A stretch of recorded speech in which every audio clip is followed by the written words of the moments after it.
If Bernd Rosemeyer had not existed, historian Anthony Pritchard believed the Nazi Party would have invented him. Tall, blond, strong, and domineering, Rosemeyer became the pride of Adolf Hitler's motorsport program and the epitome of its goals. The press couldn't get enough of him, hailing him a radiant boy and a bold fighter. Beautiful blonde Bernd, they would gush as they linked him to the true superiority of Aryan blood and praised his overt willingness to compete with a swastika armband, to attribute his success to the glory of his mother country. Rosemeyer burst onto the Grand Prix scene with Auto Union just a few years after the company brought together 4 automakers on the verge of bankruptcy in a last-ditch effort to avoid fading into obscurity. And instantly, Rosemeyer elevated the outfit to immortality. Of course, Auto Union was one of 2 German automakers heavily funded by Hitler as a covert way to bolster the country's weakened military. Building aircraft was illegal, but building a state-of-the-art racing machine with engines that could easily be installed in an aircraft? Europe never blinked an eye. Add in a superstar like Rosemeyer behind the wheel with his Grand Prix victories and his world speed records, and you had a potent recipe for the kind of rampant German pride that could be easily mobilized into the war effort. This week on Deadly Passions, Terrible Joys, we are continuing our discussion of the Nazi Party's impact on the racing world. In the previous episode, we covered all things Mercedes, as well as the complex ways the Treaty of Versailles contributed to the vacuum of power that allowed genocidal Nazi ideals to flourish. In this episode, we'll turn our attention to Mercedes' rival, Auto Union, with an eye to ultimately pinpointing the exact ways these German Grand Prix teams directly contributed to the deadliest war in all of human history. Let's dig in. Motorsport isn't just about fast cars and daredevil drivers. It's a place where scandals burn hotter than exhaust pipes. This is a history podcast dedicated to delving into the darkest corners of the racing world to uncover secrets, deception, and intrigue. My name is Elizabeth Blackstock, and welcome to Deadly Passions, Terrible Joys. Last week, we started our discussion talking about how the aftermath of World War I created conditions in which ideals like fascism could thrive, as well as how fascist politicians could utilize disciplines like motorsport and the automotive industry to build their platforms.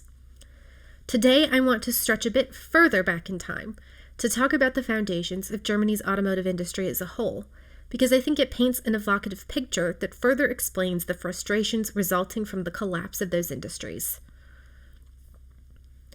While it's kind of impossible to pinpoint any single founder of the automobile, there is a strong argument to be made that Germany created the technologies that allowed this to happen. In the late 1870s, pioneers Carl Benz and Nicholas Otto teamed up to develop the 4-stroke internal combustion engine. Later, Benz took that engine and fitted it to a horse carriage, creating one of the first examples of a self-propelled automobile.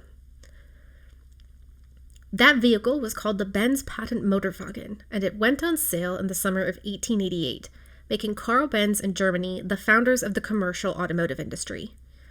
Meanwhile, Benz's wife Bertha played a significant role in the firm. When her husband completed his first vehicle, Bertha took it for a long drive around the countryside. When she returned home, she provided suggestions to Carl about how he could improve his product, by perhaps adding a third gear to make it possible to climb hills, or brake pads to better help the car stop. It was Bertha Benz who completed the first long-distance automobile trip, which she did behind the wheel of Benz Patent Motorwagen No. 3. Now, when we say long distance here, we're not talking about hundreds or even thousands of miles. No, this was a 65-mile trip from Mannheim to Pforzheim, where Bertha Benz paid a visit to her mother. Along the way, she found fuel at local pharmacies and tinkered with the vehicle to make repairs or tweak things that she felt would make it easier for her to continue. The publicity sparked by that drive was stunning, and a demand for these early vehicles quickly outpaced the abilities of the Benz facilities. But Benz wasn't the only automaker at the time. Gottlieb Wilhelm Daimler had independently crafted his own 4-stroke internal combustion engine, and in 1887 set up his own company, Daimler Motor- und Gesellschaft. Before long, this new invention was taking the world by storm, with automakers setting up shop in France, Belgium, Switzerland, Sweden, Italy, and even Australia, though it was Germany that ultimately dominated in terms of production numbers. But what was it exactly that made Germany such a hotbed of innovation? The late 19th century brought with it a rapid industrialization all around the world, but in Germany in particular, a set of complex inheritance laws started to subdivide once thriving family farms into ever-shrinking parcels that by this point could no longer be used to actually make a living. Add that with a sharp spike in population growth that led to a massive influx of craftsmen trying to stand out in an ever-muddying landscape, and a growing emphasis on industries surrounding railroads, mining, and metalworking, and you ended up with a population of tinkerers that had moved away from things like textiles and were now instead learning how to craft more complex machinery. This was a fruitful time of invention all around the world, and other countries like France, Italy, and America began to build from the early examples set by Germany. That being said, the German auto industry was still quite small up through the late 1930s. Even though they began to adopt principles of mass production similar to what had been introduced by Ford in the United States, the market for automobiles was still pretty small, particularly after the devastation of World War I left so many industries struggling to survive. It's here that I want to introduce us to the second automaker that plays a key role in the development of the Nazi racing scene, Auto Union. Founded in 1932, Auto Union was a merger of 4 automobile manufacturers in Germany that effectively centralized development amongst themselves. Those automakers were Audi, Wanderer, DKW, and Horch. All 4 of those companies had ties to one another well before they actually merged. In 1899, August Horch, a pioneer of German automotive engineering who had honed his craft at the Carl Benz Company, founded his own brand, a Horch & Company. Horch ultimately left that company in 1909 thanks to a difference of opinion with the other company heads. Knowing he had a future in the automotive world, he wanted to found another company, this one named Audi. So Horch continued on as its own brand, while August Horch created a new brand. Wanderer started life as a bicycle manufacturing company founded in 1896 by Johann Baptist Winkelhofer and Richard Adolf Jennecke. Naturally, as combustion engines became more prominent, their operation evolved from bicycles to motorcycles and then to four-wheeled automobiles. Things took a turn during the Great Depression. In 1929, Wanderer's owner was the Dresdner Bank. To recoup some of its losses, it sold off the motorcycle arm of Wanderer, then held on to the automobile arm for a few years until the Auto Union merger took place. That leaves us with DKW, which is short for Dampkraftwagen, which translates roughly to steam-powered car. In 1916, Danish engineer Jürgen Skefter Rasmussen founded a company in Germany that he used to produce steam fittings, which almost immediately resulted in him trying to build a steam-powered car. When that turned out to be a failure, Rasmussen moved on to building a toy two-stroke engine, which he later modified to power motorcycles. Automobiles came shortly after, though ongoing economic issues in Germany meant DKW needed to merge to survive. At the time of the merger, all 4 companies had been forced onto the brink of bankruptcy or had been tasked with significant restructuring in ways that would have made it completely unprofitable to continue building cars. By uniting forces, though, those 4 automakers could continue to thrive. That's because even though all 4 brands could develop and sell their own cars under their own names, much of the technological development being done took place collectively. It made sense. The 4 brands, represented by one of the 4 rings in the contemporary Audi logo, all took a different sector of the automotive market and made it their focus. DKW built motorcycles and small cars. Wanderer made medium-sized cars. Audi built cars in the upper mid-size auto segment, while Horch was the full-on luxury brand. All of these brands could pool their resources to help evolve their products, and they would all benefit. Most of these brands also had some kind of motorsport background because racing was a really convenient way to get your vehicle's name out there, and because it served as a really easy way to also measure your technology up against the latest and greatest from other makers. August Horch was part of the early turn-of-the-century racing scene, taking his first win in 1906 with the Horch Company. However, it was over racing that he and his board members butted heads, and when Horch left to found Audi, that brand became a huge success in motorsport, particularly in the long-distance rally. Between 1912 and 1914, Audi won 11 victories in 3 editions of the International Austrian Alpine Rally, and as a result, the Alpine Challenge Cup. DKW, meanwhile, was somewhat involved in motorsport starting in 1929, but not quite to the extent that it would be when it joined forces with the 3 automakers a few years later. The auto-union merger came just in time for the 1933 Berlin Motor Show, where Adolf Hitler announced his state-sponsored motorsport program. Auto-union wanted to make a splash on the international scene, to make its name known far and wide, and what better way to do that than by embarking on this automotive development program? The timing worked out quite well nevertheless, because just after those 4 brands united in 1932, the chairman of the board of directors, Baron Klaus von Ortzen, wanted a showpiece.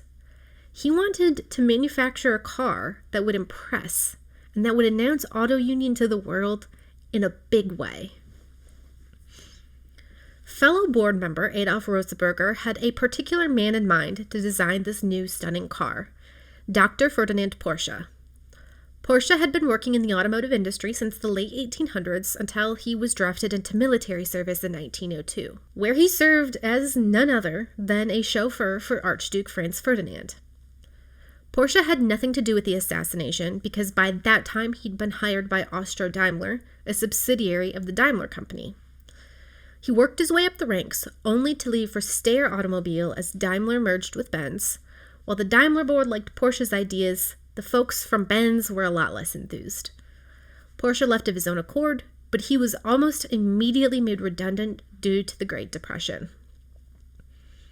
In 1931, Porsche founded his eponymous company, but commissions were low, and his decision to form a whole subsidiary company to develop racing machines that no one was buying didn't help anything. When Baron von Ortzen came calling at Rosenberger's request, Porsche answered. Rosenberger had helped Porsche found his self-named company, and he was integral in negotiating the auto-union merger, then in helping set the tone for its racing program thanks to his background in motorsport. But as the name might suggest, Rosenberger didn't last long at auto-union. A Jewish man, he was arrested for Rassenschande, which forbade Jews from having romantic and sexual relationships with Aryans, or so-called ethnic Germans. Rosenberger was imprisoned, but thanks to his connections in the automotive world, a colleague paid off Gestapo agents to turn the other cheek as Rosenberger escaped. He was forced to leave Germany immediately, first fleeing to France and then to England to serve as a Porsche representative. But in 1939, when the war officially broke out, he fled to the United States. I'm noting this particularly because Auto Union's goal here was to enter motorsport, and because Germany's goal was to represent itself in the best possible way on the international racing scene. Rosenberger had been integral to Germany's automotive and motorsport scenes, but he was Jewish. It was clear that motorsport was only a means to an end for new Chancellor Adolf Hitler, and Rosenberger was a near-instant victim. But let's move back to the 1933 Berlin Motor Show, where Hitler announced 2 programs. The first is the state-sponsored motorsport program, where the intention was to provide Mercedes-Benz with government money to go racing. The second was something named the People's Car, which would later be called the KDF-Wagen or the Volkswagen. Both will become integral to the history of auto union.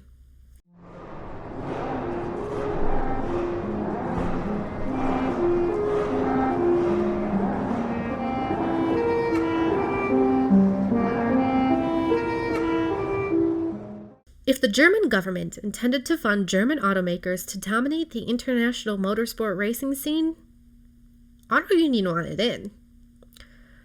Auto Union didn't quite have the sway with Hitler that Daimler-Benz did at the time, but it did have one way into his inner circle: Hans Stuck. Stuck started racing in 1922 when he found that he really enjoyed trying to best the time it took him to make his daily milk runs from his farm to Munich. It was off to hill climbing and Grand Prix racing, where he struck up a relationship with Mercedes, but ultimately Stuck was unable to secure an official race seat with the team. Most importantly, though, he knew Adolf Hitler. In 1925, the two men had struck up a casual friendship during a hunting trip, and they'd remained in contact ever since. Auto Union had Porsche designing a race car, and it had high aspirations, but if it wanted to make a strong case to Hitler, then it also needed to prove it had a capable racing driver in the mix. Hans Stuck was just that man. Later, he would nearly be removed from Auto Union because he had married tennis star Paula von Resnick, whose grandfather was Jewish. Only his friendship with Hitler would save his career and his life. Adolf Rosenberger, Baron Klaus von Oertzen, Ferdinand Porsche, and Hans Stuck all attended a meeting at the Reich Chancellery to make their case that if Germany really wanted to be great, then it shouldn't limit its chances on the Grand Prix circuit by funding just one automaker. In fact, a little homegrown competition could only be a good thing, pushing German motorsport to ascend to ever higher levels. Hitler agreed, and rather than pay the full 5,000 Reichsmarks to Mercedes, he agreed to split that sum between Mercedes and Auto Union, with a promise of a 500,000 mark bonus for the team that produced the best car in 1934. The battle was on. Mercedes-Benz had been developing its W25, which would be revolutionary, but Auto Union had plans of its own for how it intended to transform the Grand Prix scene. Ferdinand Porsche had been hard at work on something called the P-Wagen. This machine boasted a monstrous, supercharged V16 engine, but radically, it was a rear-engine machine. Normally, all the credit goes to Cooper for developing the first rear-engine Grand Prix machine after World War II, but Auto Union had tucked its power plant behind the driver in a radical departure from what the racing world had expected decades before. But why opt for a V16? It partially came down to packaging and partially to Auto Union hoping to avoid high RPMs. The V16 had a 45-degree V angle with small bore sizes, so even though this bad boy had 16 cylinders, it was surprisingly narrow and short and could fit easily within the mandated cockpit size. Plus, keeping RPMs down meant that Auto Union could completely avoid using what Motorsport magazine describes as, quote, heavy and complex dual overhead cams. Built of extremely lightweight materials, the initial engine produced 295 brake horsepower and, critically, could be enlarged later for even more power. The initial design was radical, but when it hit the racetrack for the first time in 1934, its early drawbacks were apparent. At that time, body-on-frame or ladder chassis were the de facto base upon which cars were built.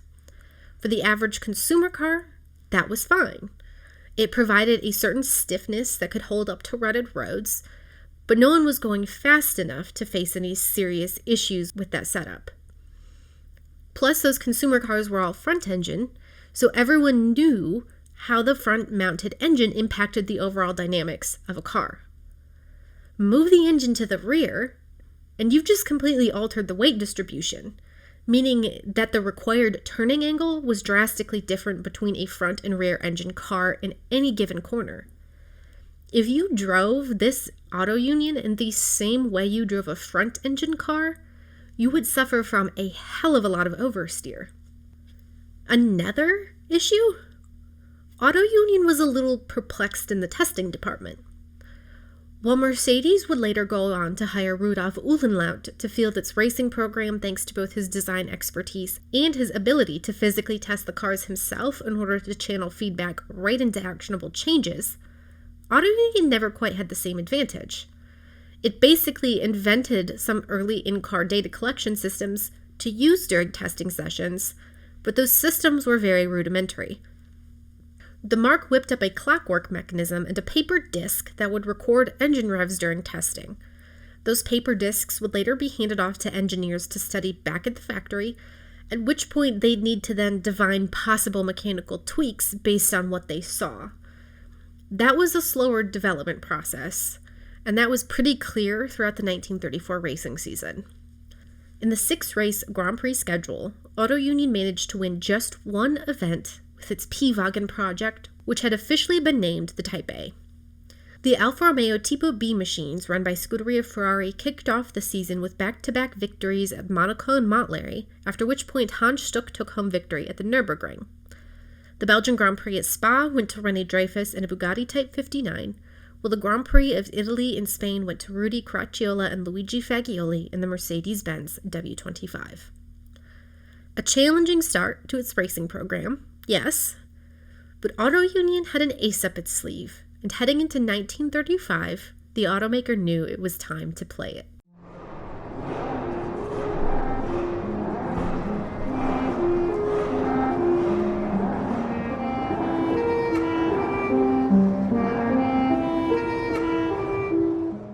Born on October 14, 1909, Bernd Rosemeyer was exactly the kind of racing driver the Nazi Party had hoped for.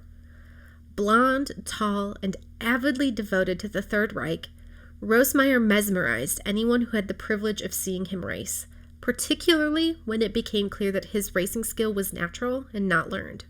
In a quiet town of Lingen, Rosemeyer's father owned a motorcycle and automobile repair shop. As the elder Rosemeyer pulled cars apart and pieced them back together with precision, he did so with an audience of one, his young son Bernd. As soon as the boy could crawl on his own, he was something of a permanent fixture in the shop, peppering his father with questions and begging to drive one of the complex machines his father could master with ease. Rosemeyer was only 9 years old when he finally convinced his parents to let him have a go. They strapped wooden blocks to the pedals of the car in the shop so that he could reach the pedals, and then sent him on his way. Just like that, a legend was born. As a teenager, Rosemeyer saved up his pocket change to buy his first motorcycle, a 200cc DKW.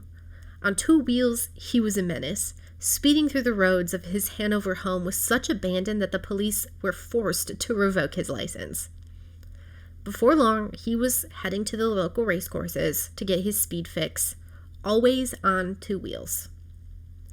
In fact, he even once wrote, "Just as a bird needs the air and a fish needs the water, so Bernd Rosemeyer needs his motorbike."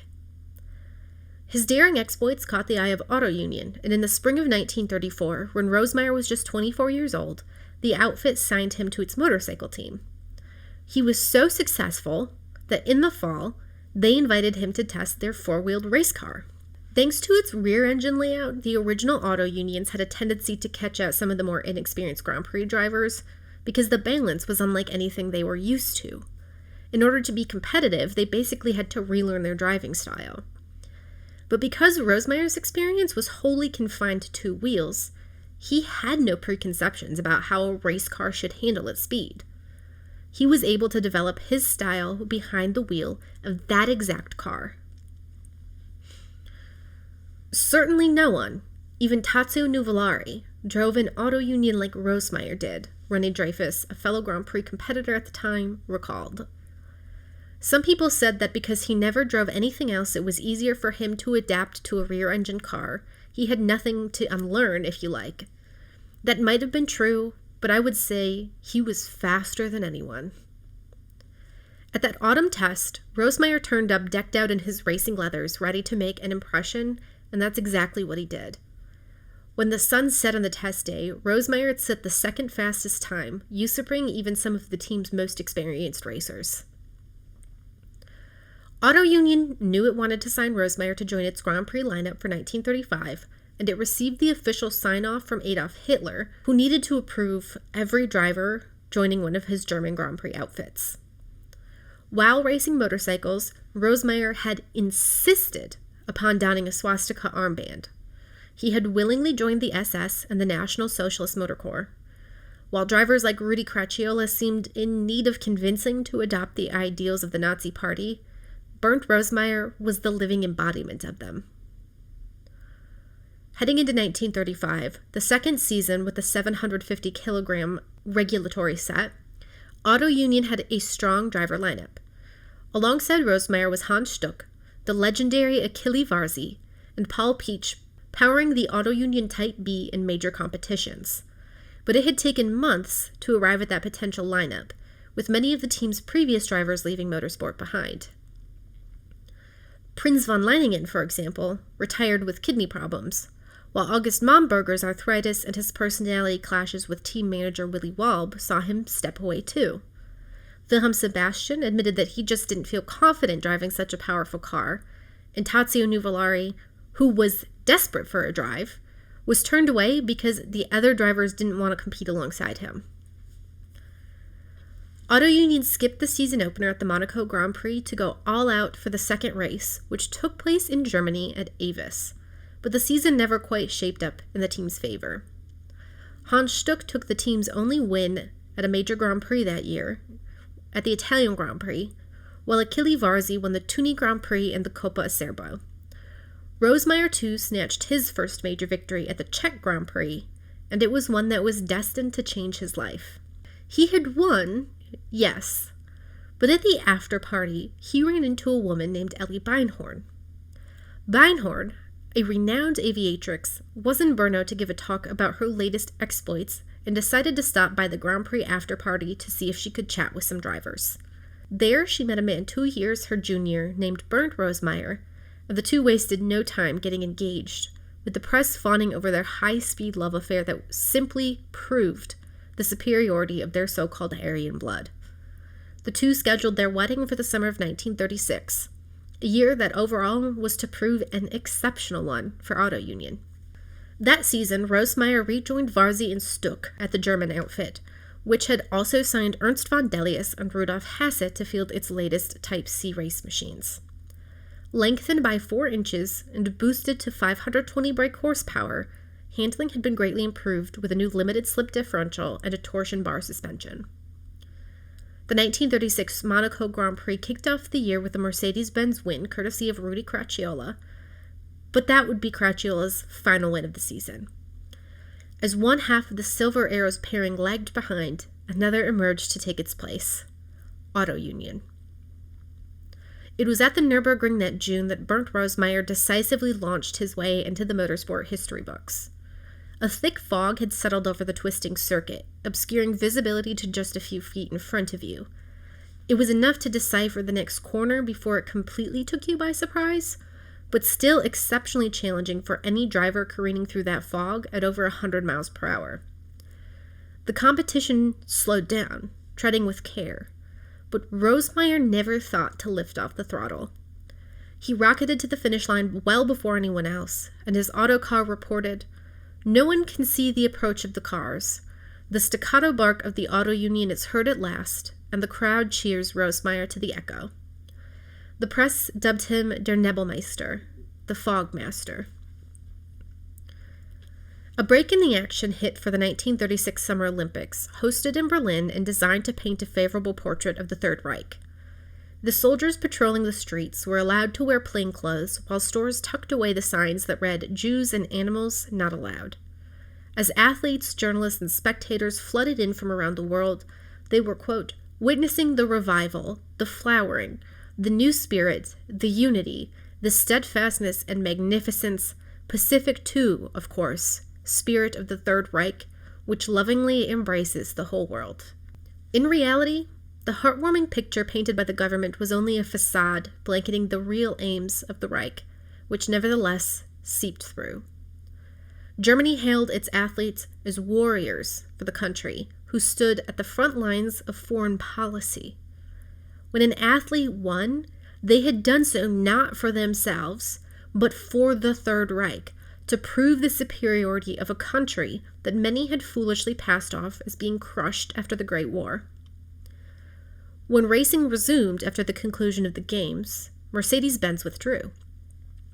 It saw the potential of the rear-engine auto unions, and it knew that its W25 had no shot at powering one of its drivers to a championship. Instead, it put its head down to begin preparing a car for 1937, hoping to entirely redefine it to make it more competitive. As such, the remainder of the 1936 season was positively dominated by Rosemeyer, with victories at the Swiss and Italian Grand Prix and the Coppa Acerbo. He was crowned European champion for 1936, even as his teammate Hans Stuck was followed by posters reading, "A Jewish slave, no start for Stuck," thanks to his wife's distant Jewish relatives. While Mercedes had focused on revitalizing its W25 ahead of 1937, Auto Union merely made a few tweaks to an already successful machine, expecting its driver lineup of Rosemeyer, Stuck, Luigi Fagioli, Ernst von Delius, and Rudolf Hasse to make a clean sweep of the season. Auto Union did manage to take a victory in a championship Grand Prix that year, the first one of the season at Spa. Rudolf Hasse was behind the wheel. But the remainder of the year was dominated by Mercedes-Benz, with Manfred von Brauchitsch winning at Monaco and Cracchiola taking victory at the German, Swiss, and Italian Grand Prix. Cracchiola was crowned European champion, while Rosemeyer could only content himself with wins in the non-championship races.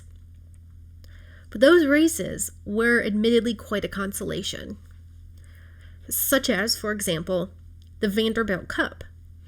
First established by William Kissam Vanderbilt II in 1904, it was designed as a way to encourage American automakers to start taking motorsport as seriously as the Europeans did, particularly because the competition in Europe had led to some pretty impressive improvements in technology.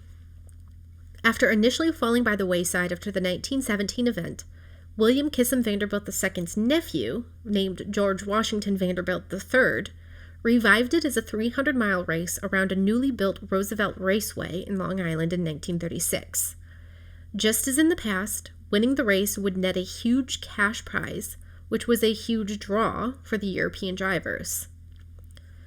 The German manufacturers skipped the 1936 event, but both Mercedes and Auto Union turned up the following year in hopes of securing not just victory, but promoting the Silver Arrow's consumer cars to an even wider audience.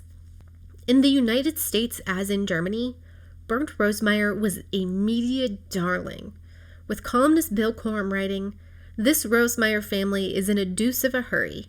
He drives at almost 250 miles per hour on the Autobahn. She flies almost as quickly around the world.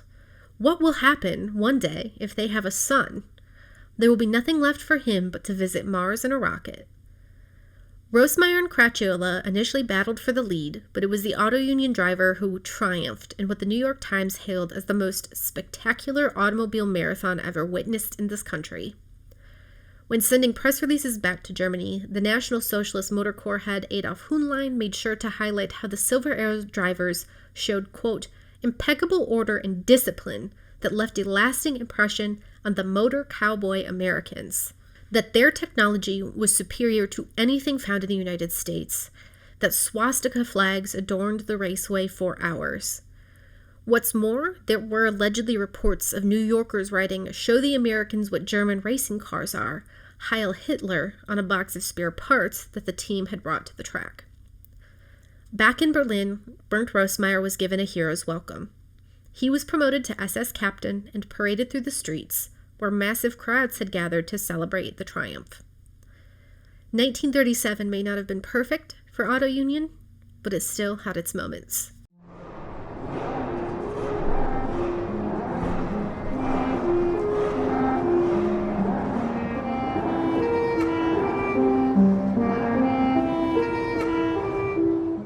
After several years of its seasons being resoundingly dominated by the German machinery, the Association Internationale des Automobiles Club Reconnus, the AIACR, which was a progenitor to the FIA, issued a brand new regulatory set coming into 1938 that was specifically designed to reduce the almighty dominance of the Silver Arrows.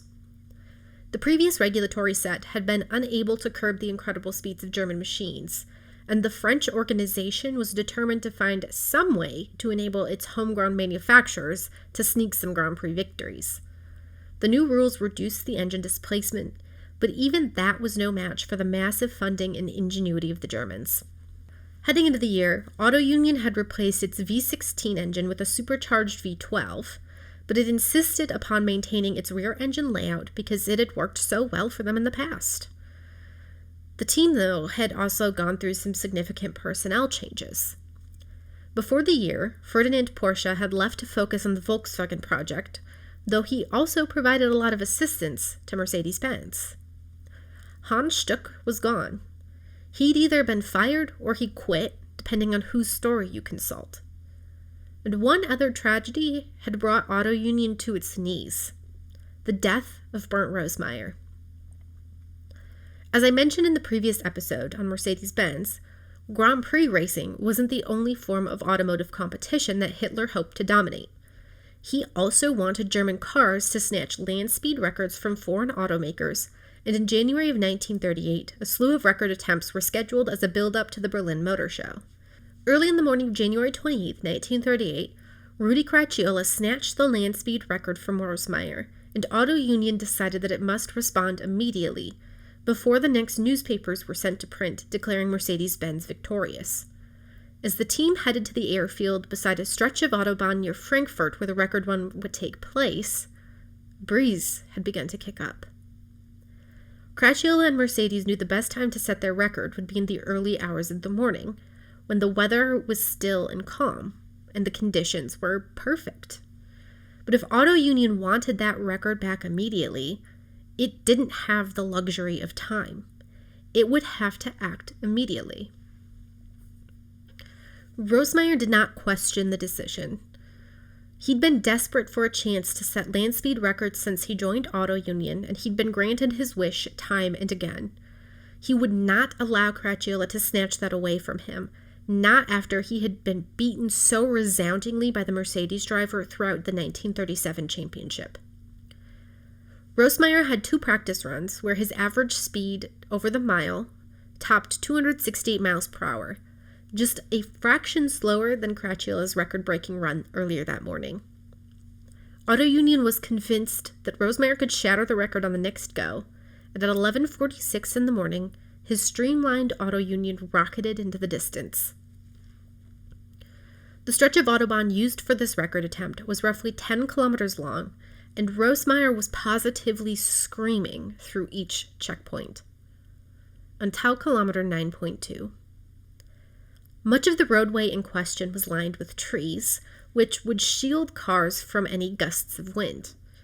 But near the very end of the road set aside for setting these records, there was a point where the trees disappeared. There, a gust of wind could easily buffet against the side of a car, and at such high speeds, it could spell disaster. And for Rosemeyer, it did.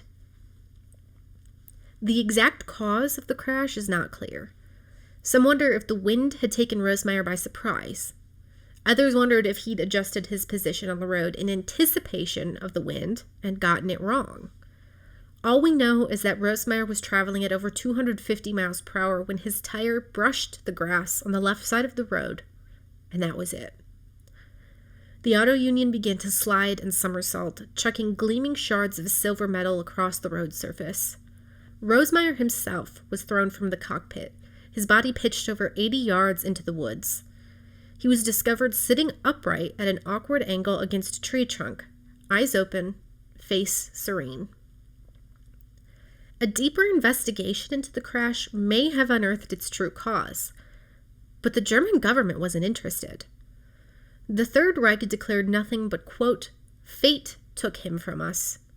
It wasn't Auto Union's fault, or Rosemeyer's, or the wind. It was simply a terrible tragedy, one that stole away, quote, "a soldier in the exercise of his duty."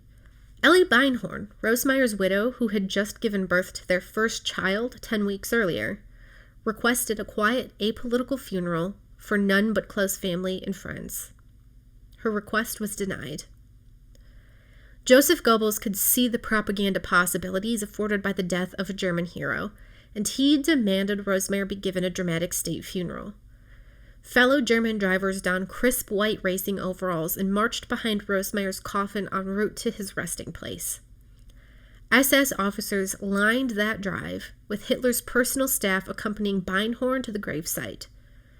Some accounts suggest that she soon walked off, protesting the fact that her beloved husband's death had been snatched away from her to be used as fodder for the state. It's not clear if she truly did walk away, but the propaganda was effective. high-ranking Nazi officials mailed off 2 copies of their letters of condolence, one to Beinhorn and one to the press, which ran breathless coverage of Hitler's telegram that read, "The news of your husband's tragic fate has left me shaken.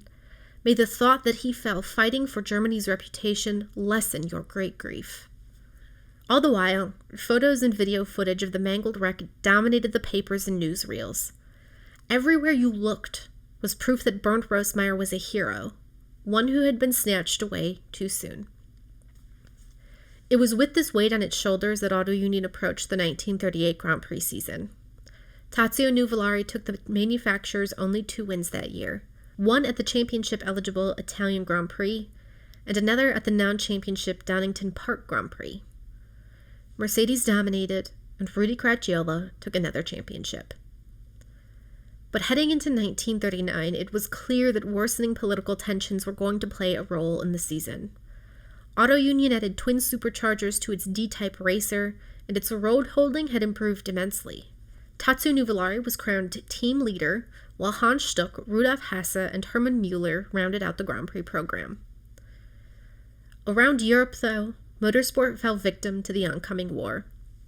At the start of the season, Benito Mussolini forbade Italian drivers from competing in French events and then demanded that Italian races should be run for 1.5-liter cars only. The Monaco Grand Prix was cancelled, with organizers citing economic uncertainty, and British drivers were advised against traveling to Europe for fear that the sudden outbreak of war might trap them there. The final championship-eligible race of the season concluded on August 20th. Less than 2 weeks later, Germany invaded Poland, prompting England and France to declare war on the Third Reich. Racing crumbled, and World War II had begun.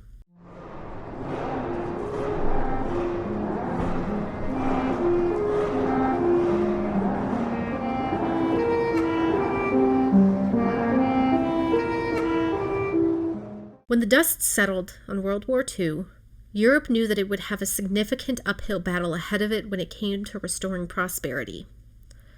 As I noted in the last episode, Daimler-Benz had managed to stay afloat by using forced labor in its factories throughout the war, which had at that point been converted for military production.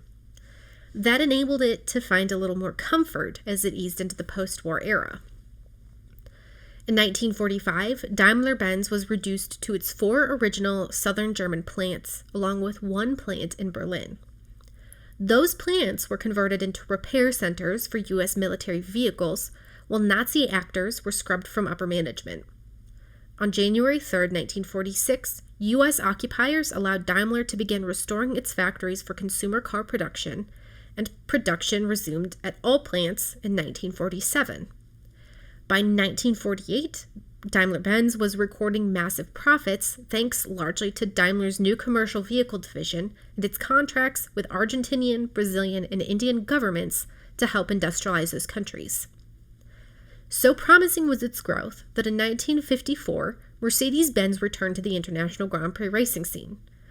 Alfred Neubauer once again led that program, which fielded the stunningly advanced W196 and resulted in 2 of Juan Manuel Fangio's 5 Formula One World Driver Championships. However, as we've touched on before on Deadly Passion's Terrible Joys, the ingenuity of the Mercedes racing team led to the greatest tragedy in motorsport history. At the 1955 24 Hours of Le Mans, Mercedes driver Pierre Levesque was involved in an accident that launched his car into a spectator area, killing more than 80 viewers. The crash was exacerbated by the magnesium alloy bodywork on the car, which burst into ultra-hot flames that no one knew how to extinguish. Mercedes had already decided that it would step back from international racing at the conclusion of the year, but the Le Mans disaster only reaffirmed its decision to do so. Mercedes continued to flourish as a consumer and commercial car company through the following years, and it would finally return to Formula One as a works program in 2010 after Daimler purchased the Braun Grand Prix team. When the series introduced its hybrid V6 power unit regulations in 2014, Mercedes went on to dominate the next 8 years of the sport. But Auto Union didn't have quite the same comfortable fate. While the automaker did secure a certain amount of military contracts, just enough to sustain itself into World War II, it was not operating at anywhere near the same level as Daimler-Benz. It, too, utilized slave labor to build military machinery, and its manufacturing plants were heavily bombed by the Allies. But location played a primary role in the automakers' inability to recover after the war. Daimler was primarily located in American-controlled West Germany. Auto Union, though, was an East German company, and its facilities fell under the remit of the Soviet military. While the Americans had allowed Mercedes to retain its manufacturing plants, the Soviets had auto unions immediately dismantled. The company's assets were liquidated. The Horch and Audi plants in Zwickau became publicly owned enterprises, and after DKW sued the plant for building cars too similar to its own, those plants started manufacturing the Trabant. In 1949, auto union executives fled East Germany to set up a new version of the company in Ingolstadt. Of the 4 original brands, only DKW actually resumed production because no one could afford the luxury vehicles manufactured by Horch or Audi. In 1958, Daimler-Benz purchased an 87% stake of Auto Union and took control of the brand. But as the German economy began to pick up, Daimler was getting concerned that consumers were going to be interested in buying more expensive vehicles, not the simple 2-stroke engine-powered DKWs. Enter Volkswagen, which purchased both the Ingolstadt factory and the Auto Union trademark rights. After more mergers and acquisitions, the company we now know as Audi was created in 1969. It too made a bold return to motorsport, with big successes coming in rallying, DTM, and endurance racing. Now, heading into 2026, Audi will be making a big return to Formula One, taking over the current Sauber brand and building its own power units.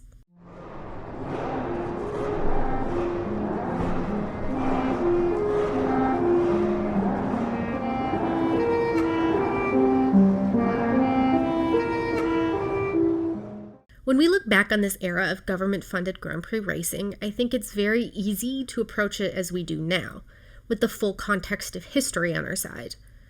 We can clearly see that Nazi investment in motorsport has a strong link to the evolution of the German military after World War I and in the build-up to World War II.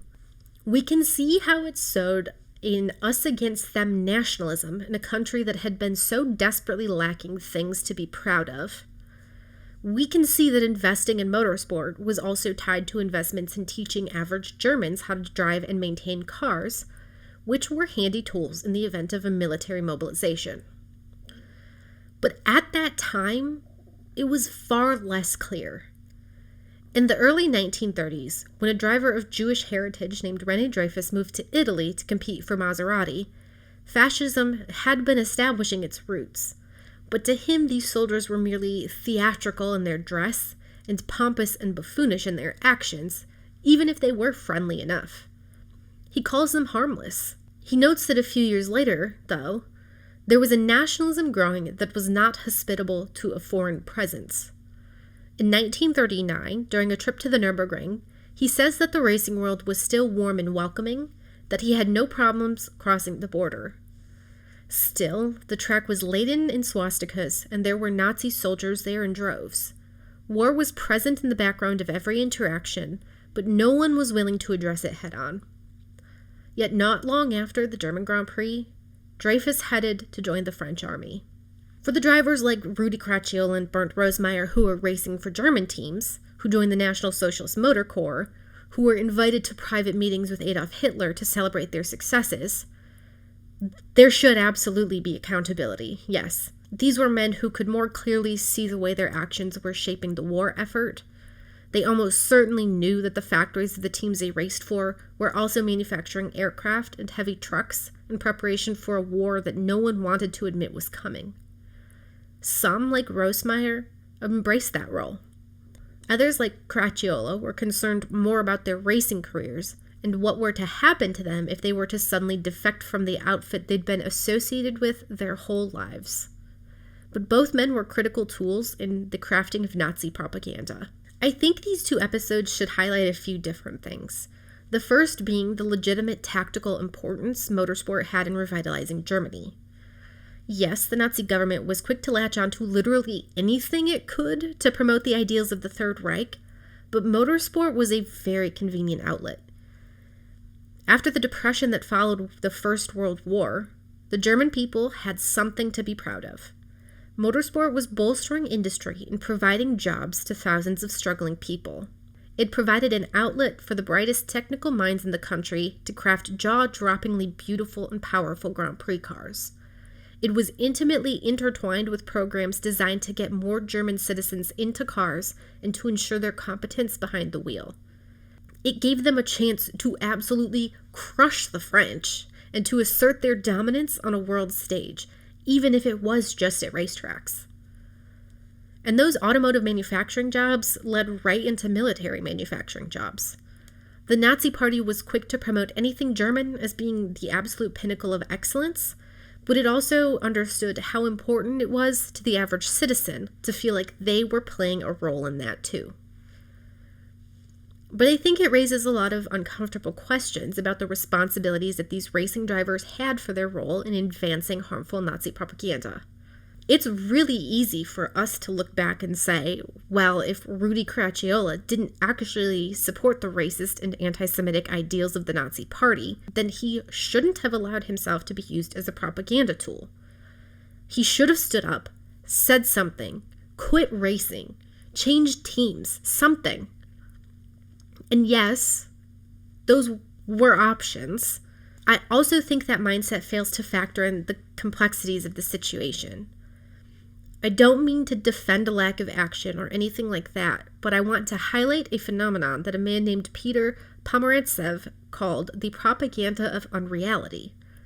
This is a phenomenon where bombastic politicians arrive on the global stage promising a return to greatness for his country, revenge against his country's enemies, and new cars for all his country's citizens. If you have even a smidge of political understanding, you know that all of these claims are outrageous. They're founded on a nostalgia for a time that never existed, and they paint a picture of a future that is instinctually appealing, but also founded on absolutely nothing. As Pomerantsev writes, this approach to exerting mass influence is one that controls people not through insisting on a single truth they should adhere to, but that says instead that truth is unknowable. It's an approach that doesn't insist on an alternative reality, but on a morass of competing unrealities. So when we look back at the German drivers competing for Mercedes or Auto Union, we should keep in mind that they were existing in a world of unreality. The cruelties of the Third Reich seemed so far away and frankly unbelievable. Perhaps they would argue that the Jews being arrested by the Gestapo had committed some sort of crime and deserved it, or that the reports of uprisings around the country were overblown, or that Hitler's threats against the rest of Europe just simply wouldn't come true. It required you to choose a certain level of ignorance, yes. It's also very hard to imagine what those drivers could have personally done without risking death or imprisonment when the sole consuming factor of their life was driving cars on the limit. Again, I'm not going to excuse the horrors of the Third Reich or ignore the significant role that racing drivers played in building the Nazi propaganda machine.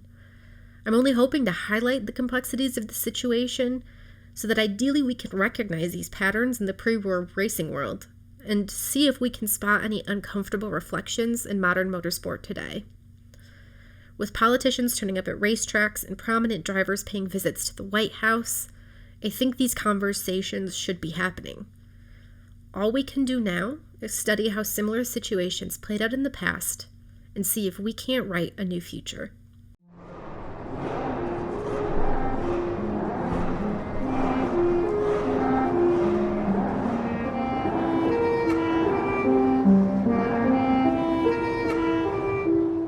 Thank you so much for tuning into this episode of Deadly Passions, Terrible Joys.